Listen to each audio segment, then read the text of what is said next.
Hello friends, പുതിയൊരു വീഡിയോയിലേക്ക് എല്ലാവർക്കും സ്വാഗതം. ഇത് കണ്ടോ, നമ്മൾ പിന്നെ വാട്ടക്കപ്പയാണ് ഇരിക്കുന്നത്.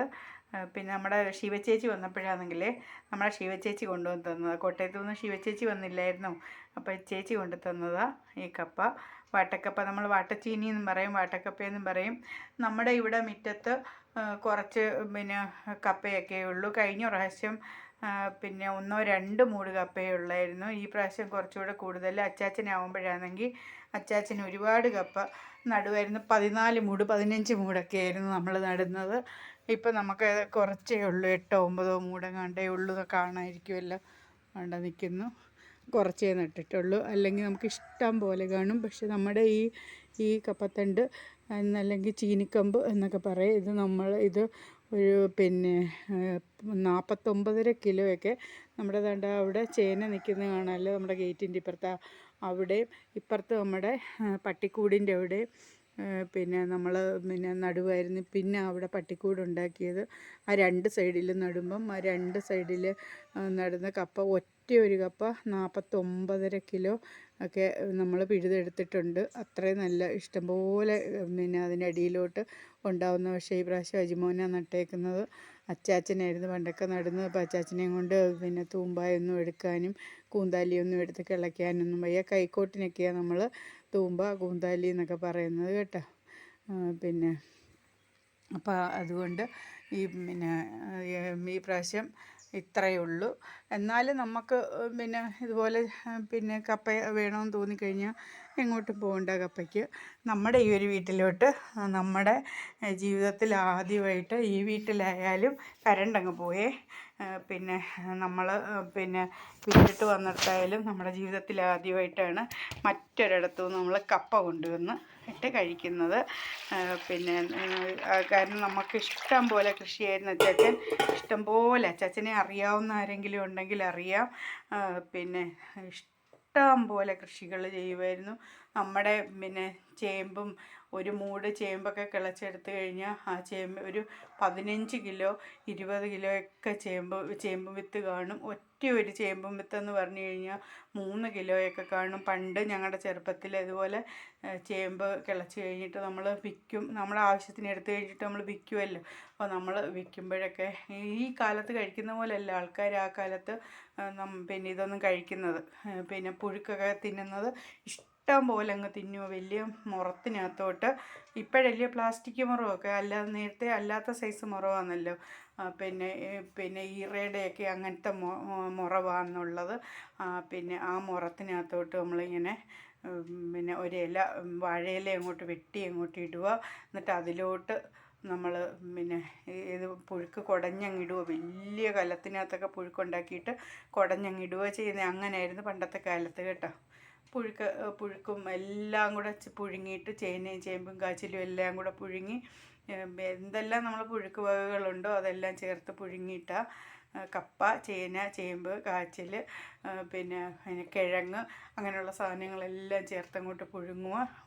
പുഴുങ്ങിയിട്ടങ്ങ് ഇതിലോട്ട് എല്ലാം കൂടെ കിടക്കുന്നതൊന്ന് കണ്ടു കഴിഞ്ഞാലുണ്ടല്ലോ എന്തോ രസമാണ്, എന്തോ രുചിയാണെന്നറിയാം. കാച്ചിലൊക്കെ ഇങ്ങനെ പൊടിഞ്ഞ് ഒരു പൊടിയാണ് കാച്ചിലിനൊക്കെ. ചേമ്പാണെങ്കിലും കാച്ചിലാണെങ്കിലും ഒക്കെ ഒരു 2-3 കളറ് കാച്ചിലുണ്ട് കേട്ടോ. വയലറ്റ് കാച്ചിലുണ്ട്, വേറൊരു ചുമപ്പ് പോലെ ഇരിക്കുന്ന ഒരു കാച്ചിലുണ്ട്, വെള്ള കാച്ചിലുണ്ട്. അങ്ങനെ 3 സൈസ് കാച്ചിലുകളാണ് നമ്മുടെ വീട്ടിലൊക്കെ അന്നുള്ളത്. അതെല്ലാം ഇങ്ങനെ അങ്ങോട്ട് പുഴുങ്ങിയിട്ട് അങ്ങോട്ട് കുടഞ്ഞങ്ങോട്ട് ഇടുമ്പോഴത്തേന് ഇതെല്ലാം ഒന്നിച്ചാണല്ലോ വെന്ത് എല്ലാം കൂടി ഇങ്ങനെ ചെറുതായിട്ടിങ്ങനെ ഒരു പൊടി പോലെ അതിങ്ങനെ അങ്ങോട്ട് കിടക്കുന്ന കണ്ടു കഴിയുമ്പോഴത്തേന് ഈ കാച്ചിലിൻ്റെയൊക്കെ പുറമൊക്കെ ഒരു പൊടി പോലെ കിടക്കുന്ന കണ്ടു കഴിയുമ്പോഴത്തേന് നമുക്ക് സത്യം പറഞ്ഞാൽ നമ്മൾ സ്കൂളിലൊക്കെ പോയിട്ട് വരുമ്പം ഇതുപോലെ 4 മണിക്കൊക്കെ വരുമ്പം ചിലപ്പം ഇതുപോലെ പുഴുക്കായിരിക്കും, ചൂടായിട്ട് പുഴുങ്ങി ഇങ്ങനെ വെച്ചേക്കുമായിരിക്കും. കാന്താരിയും ഇതും കൂടെ ചെറിയുള്ളിയും കൂടെ അങ്ങോട്ട് അടച്ചട്ടി, അടച്ചൂറ്റി പലക എന്ന് പറയും, നമ്മൾ അടച്ചട്ടി എന്നും പറയും. അപ്പോൾ അതിലോട്ടങ്ങോട്ട് വെച്ചിട്ട് അതിനായിട്ടൊരു അത് മുളക് ഉടയ്ക്കാനായിട്ടൊരു പിന്നെ ഇതും കാണും, ഒരു ചിരട്ടയും കാണും, എല്ലാ വീട്ടിലും കാണും പണ്ടത്തെ കാലത്ത്. ആ ചിരട്ടയും കൊണ്ട് വെച്ച് അങ്ങോട്ട് ഉടച്ചങ്ങോട്ട് എടുക്കും. എന്നിട്ട് ചിലരാണെങ്കിൽ അതിനകത്ത് ഈ ഉണക്കമീൻ ചുട്ടതും കൂടെ വെച്ച്, ഏത് ഉണക്കമീനാണെങ്കിലും കുഴപ്പമില്ല, ഈ കാന്താരിക്കകത്തോട്ട് വെച്ച് ഇങ്ങനെ അതും കൂടി ഇങ്ങനെ അങ്ങ് ഉടച്ച് നല്ല രുചിയാണ് അതിനും. അല്ലെങ്കിൽ നല്ല പച്ച വെളിച്ചെണ്ണ അങ്ങോട്ട് ഒഴിച്ച് കാന്താരിയും പിന്നെ അതുപോലെ ചുമന്ന ഉള്ളിയും കൂടെ, ചെറിയ ഉള്ളി കൂടെ അങ്ങോട്ട് എടുത്തങ്ങോട്ട് തിന്നും. എൻ്റെ ദൈവമേ എന്തോ രുചിയാണെന്നറിയാമോ. അങ്ങനെ കഴിക്കും. പിന്നെ അതിന് ഒരു കടുങ്കാപ്പിയാണെങ്കിൽ നല്ല രസമായിരിക്കും. ചിലപ്പോൾ മോരും വെള്ളമായിരിക്കും കേട്ടോ, കരണ്ടിങ്ങി വന്നു. ചിലപ്പോൾ മോരും വെള്ളമായിരിക്കും. ഇന്നത്തെ കാലാവസ്ഥ എത്ര പോരാ, ഇന്ന് മഴയും മഴക്കോളും 2-3 പ്രാവശ്യം മഴ ചാറി മഴക്കോളം, അങ്ങനെ ഒരു വല്ലാത്ത കാലാവസ്ഥയിൽ നിൽക്കുക. അങ്ങനെയൊക്കെയായിരുന്നു നമ്മുടെ ചെറുപ്പത്തിലെ കാര്യങ്ങൾ. പിന്നെ ഇതിപ്പം ഈ കപ്പ നമ്മൾ കുറച്ച് നേരം 2-3 മണിക്കൂർ നമ്മളിത് വെള്ളത്തിലിട്ടേക്കണം. വെള്ളത്തിലിട്ടത് കുതിർന്ന് കഴിയുമ്പോഴാണ് നമ്മളിത് പിന്നെ അടപ്പ വെച്ചിട്ട് നല്ലതായിട്ട് ആദ്യം ഒരു പ്രാവശ്യം ഒന്ന് തിളപ്പിച്ചിട്ട് അതങ്ങ് ഊറ്റി വെള്ളം കളഞ്ഞ് പിന്നെ രണ്ടാമത് ഒരു പ്രാവശ്യം കൂടെ ഒന്ന് പിന്നെ ബാക്കി വെള്ളം ഒഴിച്ച് നമ്മളിത് തിളപ്പിച്ച് ഊറ്റിക്കളഞ്ഞിട്ട് എടുത്തു കഴിഞ്ഞാൽ നമ്മളിത് പിന്നെ അരച്ച് അതിൻ്റെ ചേർക്കേണ്ടുന്ന എല്ലാം കൂടെ അരച്ച് നമ്മൾ ചേർക്കുന്നത്. ഇതിനകത്ത് നമ്മളിപ്പം ഇത് കഴിഞ്ഞ് ഇതെല്ലാം പിന്നെ കുതിർന്ന് കഴിയുമ്പോഴേ ഇപ്പോൾ നമ്മൾ അടപ്പയിലോട്ട് വെച്ച് നമ്മളിതിനകത്ത് പിന്നെ അരച്ച് ചേർക്കുന്നത് ജീരകം, വെളുത്തുള്ളി, തേങ്ങ, മഞ്ഞൾ, പിന്നെ കാന്താരി ആണെങ്കിൽ കാന്താരി, പിന്നെ അല്ലെങ്കിൽ പച്ചമുളകാണെങ്കിൽ പച്ചമുളക്, അതൊന്നും അല്ലെങ്കിൽ വറ്റൽ മുളക് അരയ്ക്കുന്നവരും ഉണ്ട്. അതിന് കൂടെ ആവശ്യത്തിനുള്ള കറിവേപ്പിലയും കൂടെ പിന്നെ അരച്ചിട്ട് ഇങ്ങനെ തേങ്ങ അങ്ങോട്ട് ഇട്ടിട്ട് ഒതുക്കി എടുത്ത് പിന്നെ അത് തേങ്ങ ചേർക്കാത്തവരും ഉണ്ട് കേട്ടോ. ഇതിൻ്റെ കൂടെ ഇച്ചിരി ചക്കക്കുരുവും കൂടെ ചേർത്ത് വേവിച്ചാലും നല്ലതായിരിക്കും. പണ്ടൊക്കെ അങ്ങനെയും വേവിക്കും, ചക്കക്കുരുവും കൂടെ ചേർത്തിട്ട് വേവിക്കും. ഇന്നിപ്പം ഇത് ഞാനെടുത്ത് വെള്ളത്തിലിട്ടേക്കുക. ഇത് നമുക്കൊന്ന് എല്ലാം റെഡിയാക്കി ഒന്ന് എടുക്കണം. അപ്പം നമ്മുടെ വാട്ടച്ചീനിയെല്ലാം ഞാൻ കഴുകി റെഡിയാക്കി ഇതുകൊണ്ട് വെച്ചിട്ടുണ്ട്. 3-4 വെള്ളം കഴുകി എല്ലാം മണ്ണുമൊക്കെ ഉണ്ടോ എന്ന് നോക്കി എല്ലാം റെഡിയാക്കി ഇതുകൊണ്ട് വെച്ചേക്കുന്നു. ഇത് നമുക്ക് ഇനിയൊന്ന് കുക്കറിലാണ് വെച്ചേക്കുന്നത്. ഒരു 3-4 വിസിലങ്ങ് അടുപ്പിച്ചിട്ട് അങ്ങ് ഓഫാക്കിയിട്ട് നോക്കാം.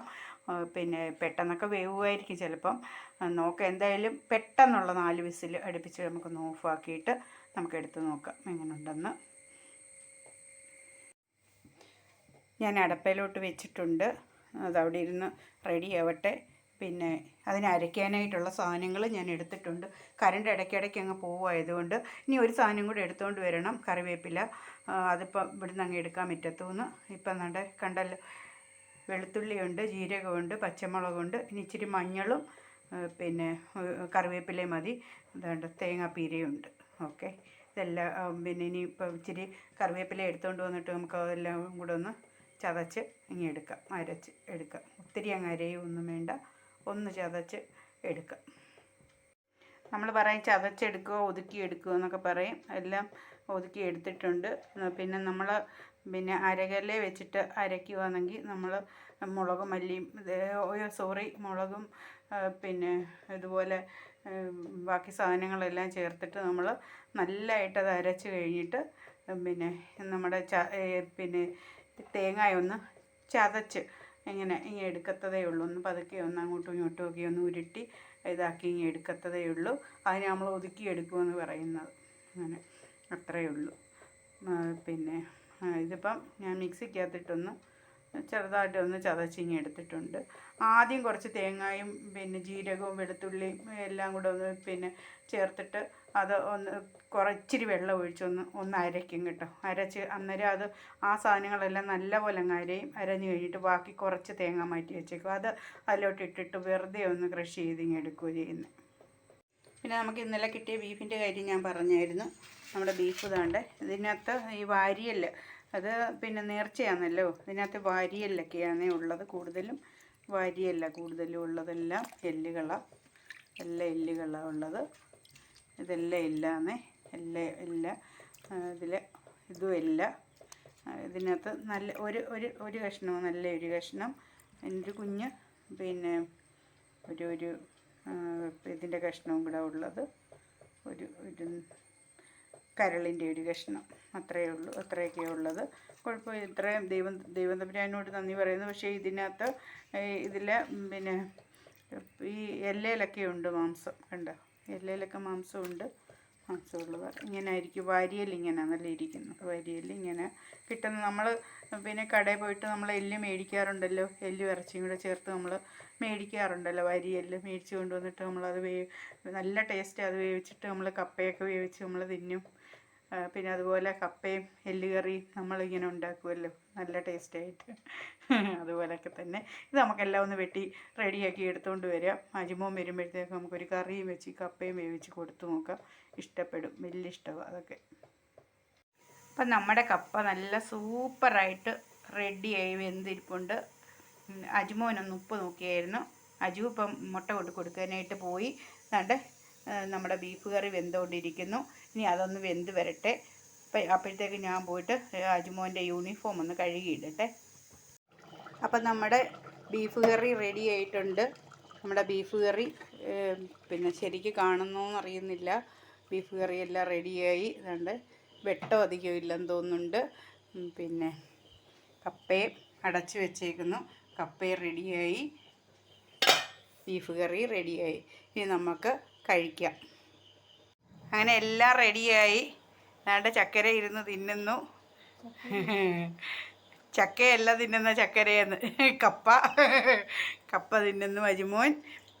കപ്പയും ബീഫ് കറിയും പിന്നെ എല്ലുമൊക്കെ ഉള്ളത് കൊണ്ട് ഇച്ചിരി കൂടെ നല്ല ടേസ്റ്റ് ആയിരിക്കും. നമ്മൾ എല്ല് കറി വെക്കുമ്പോൾ നമ്മൾ സാധാരണ പോലെ ഇങ്ങനെ വഴട്ടി ഉള്ളിയൊന്നും വഴട്ടി അങ്ങനെയൊന്നുമല്ല നമ്മൾ ഉണ്ടാക്കിയേക്കുന്നത് കേട്ടോ. അല്ലാതെ തന്നെ എല്ലാം കൂടെ മസാലയും ഉള്ളി എല്ലാ സാധനങ്ങളും കൂടെ അതിൽ ചേർത്ത് കുക്കറിലോട്ട് വെച്ചൊരു പിന്നെ ഒരു 3-4 വിസിലടുപ്പിച്ചിട്ട് പിന്നെ ഞാൻ തീ കുറച്ചൊരു 10-20 മിനിറ്റ് തീരെ തീ കുറച്ചങ്ങ് വെച്ചങ്ങ് ഓഫാക്കുമായിരുന്നു. നല്ലപോലെ നല്ലതാണ്. അജിമോന് ഇഷ്ടമായി. അല്ലെങ്കിലും അജിമോന് ബീഫ് ഭയങ്കര ഇഷ്ടമുള്ള ആളാണ്. നല്ലതാണ്. പിന്നെ ബീഫും കോഴിയൊക്കെ ഭയങ്കര ഇഷ്ടമുള്ള, അതെങ്ങനെയെങ്കിലുമൊക്കെ കുറച്ചെങ്കിലുമൊക്കെ മേടിക്കും. 1/2 കിലോ അങ്ങനെയൊക്കെ മേടിക്കാറുള്ള കുഞ്ഞ്. കോഴിയല്ല, ബീഫ്. കോഴി പിന്നെ നേരത്തെയൊക്കെ ഇപ്പം മുട്ട ഇല്ലാത്തത് കൊണ്ട് ഇച്ചിരി പാടുണ്ട്. അതുകൊണ്ട് നമ്മളിപ്പം അങ്ങനത്തെ സാധനങ്ങളൊക്കെ മേടിപ്പിച്ചിട്ട് കുറച്ച് വെച്ചേക്കുക. അപ്പോൾ താങ്ക് യു. എല്ലാവരും വീഡിയോ കാണണം, സബ്സ്ക്രൈബ് ചെയ്യണം, സപ്പോർട്ട് ചെയ്യണം, ലൈക്ക് ചെയ്യണം, കമൻറ്റ് തീർച്ചയായിട്ടും അയക്കണം. Thank you.